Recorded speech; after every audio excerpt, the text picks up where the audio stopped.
उत्तराखंड में 182 साल पुराने नैनीताल शहर को भूस्खलन की नज़र सी लग गई है। नगर में तलीताल के से सटे बल्दिया नाला क्षेत्र को ही भूस्खलन के लिहाज से संवेदनशील माना जाता है, लेकिन भूवैज्ञानिकों की माने तो केवल बल्दिया नाला क्षेत्र ही नहीं बल्कि नैनीताल के अधिकतर पहाड़ी भूस्खलन के लिहाज से बेहतर संवेदनशील हो चुकी हैं।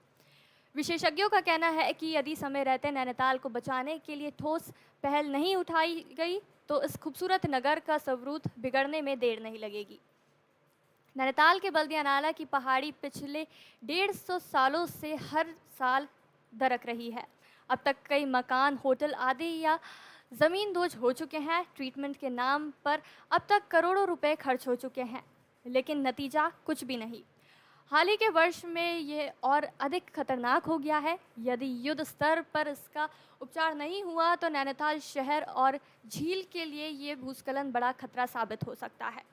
ये पहाड़ी नैनी झील की जड़ में है। इसी पहाड़ी की तलहटी से होकर नैनी झील का अतिरिक्त पानी भी बाहर निकलता है।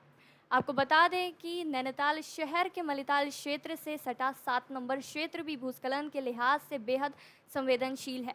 पिछले कई सालों से ये पहाड़ी भी अलग अलग स्थानों पर दरक रही है, जिससे आवासीय क्षेत्रों को खतरा पैदा हो गया है। हाल ही के दिन में भी यहाँ एक बड़ा भूस्खलन हुआ था, लेकिन संयोगवश तक जानमाल का कोई भी नुकसान नहीं हुआ था। इसके अलावा नैनी झील से सटी ठंडी पाषाण देवी मंदिर वाली पहाड़ी में वर्ष 1997 में डीएसबी कैंपस के गेट के पास बड़ा भूस्खलन हुआ था, जिससे पहाड़ी का एक बड़ा हिस्सा दरक गया था। तब इसी सड़क में स्थित राजभवन रोड कई दिनों तक बंद रही थी। उसके बाद जुलाई 2021 में पाषाण देवी मंदिर के समीप इस पहाड़ी के दरकने से डीएसबी कैंपस का छात्रावास खतरे की जड़ में आ गया था।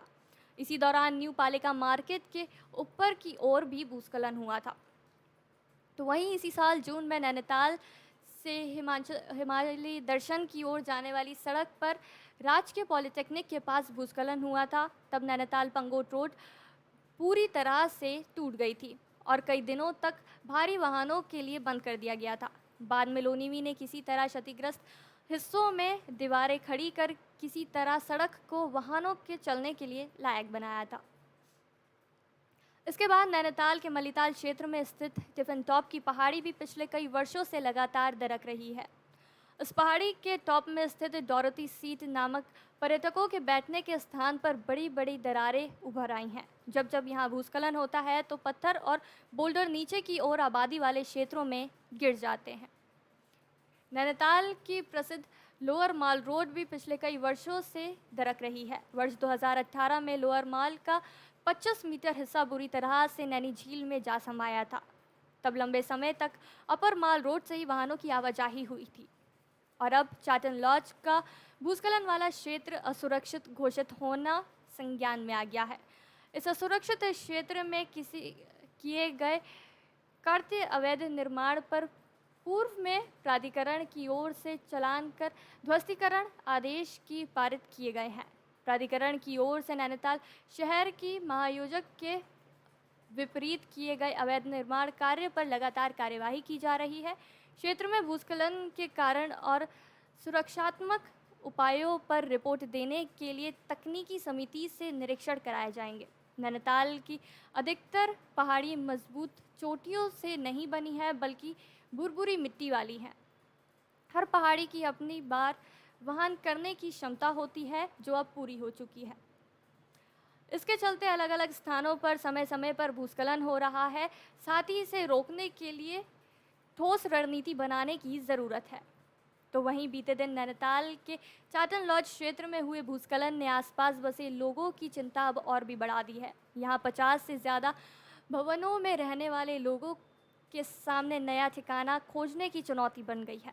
प्रशासन का कहना है कि ये क्षेत्र पहले से ही असुरक्षित जोन घोषित है। शनिवार दोपहर में भूस्खलन के चलते चाटन लॉज क्षेत्र में 2 मंजिला मकान ध्वस्त होने के बाद पहाड़ी के ऊपरी क्षेत्र में बसे लोग दहशत में हैं।